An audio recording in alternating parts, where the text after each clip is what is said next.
When it finally hit me, it hit me like a ton of pics. And by that I mean pictures, which is what it took for me to finally comprehend the thought that my younger brother, my only full brother, had passed. You see, if this happens to most people, it's probably going to hit them like a ton of bricks and not pics. But for me, I had been slowly accepting this, predicting this, fearing this. And the pictures were all stored on my phone and on family members' Google Drives. And when we found out that he passed, I was very quiet about it. We're actually in New York. And my stepfather, who I think has called me a grand total of 0 times in my entire life, called me and my wife 9 times. And my wife woke me up in the middle of the night and said, "I think you need to take this phone call."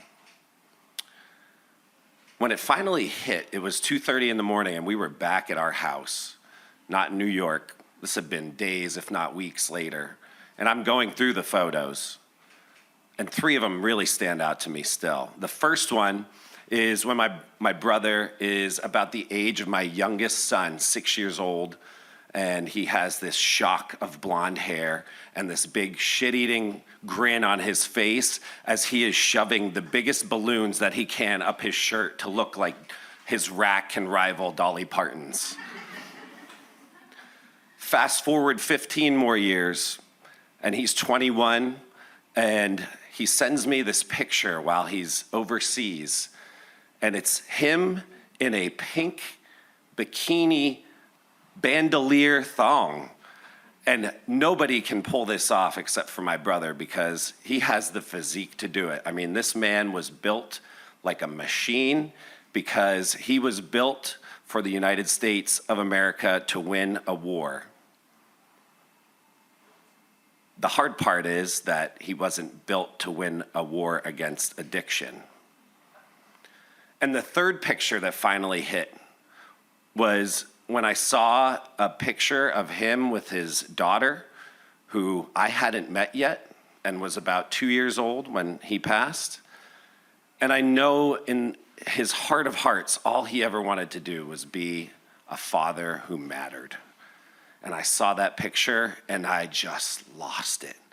It came out in droves of swearing and screaming and nonverbals, to the point where I had to grab a pillow to muffle the loud noise at 2:30 in the morning so I wouldn't wake my family in the floor above. And I started to pound on the hardwood floor in my office.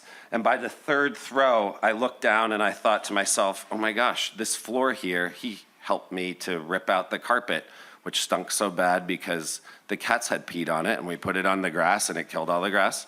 But then we laid down nice hardwood floor. So I'm thinking to myself, well, I can't dent this. This is something we did together. And then I got to thinking about the eulogy that I was charged with. My family members asked me to say something. And it was really hard because at his best, at his peak, my brother was among the greatest people I've seen on this planet. And at his worst, he hurt people in ways that you cannot describe, myself included. So I had to think to myself, how can we honor this man? And it hit me like a ton of pricks.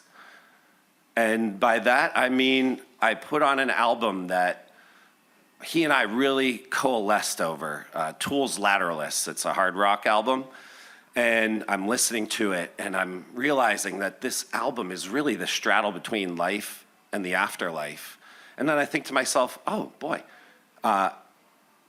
this could go right into the eulogy. And so it did go into the eulogy.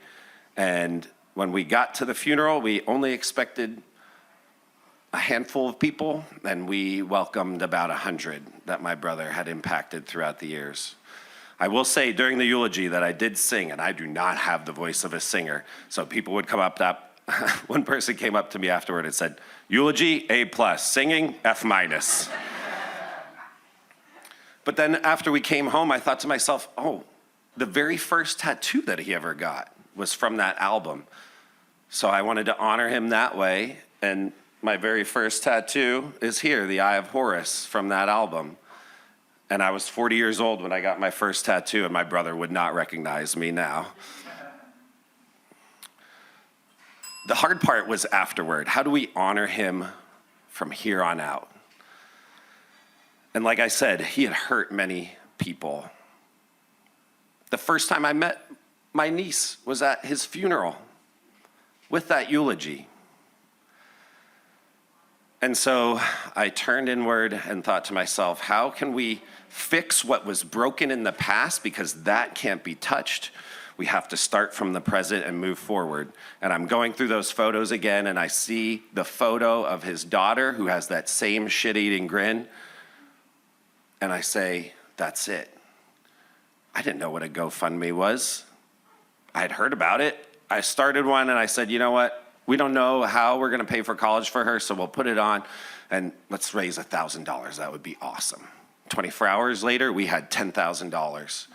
And then we had the coroner call my mom and his widowed wife to say that his loss was post-traumatic stress disorder and therefore a casualty of war. And therefore, she would have free college whenever she wanted it. And therefore, his widow would also have his pension, his disability for the rest of her life. And so one thing that the military members often say is, especially when they pass, I got your six, which means I got your behind.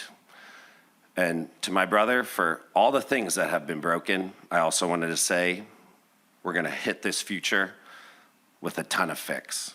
Thank you.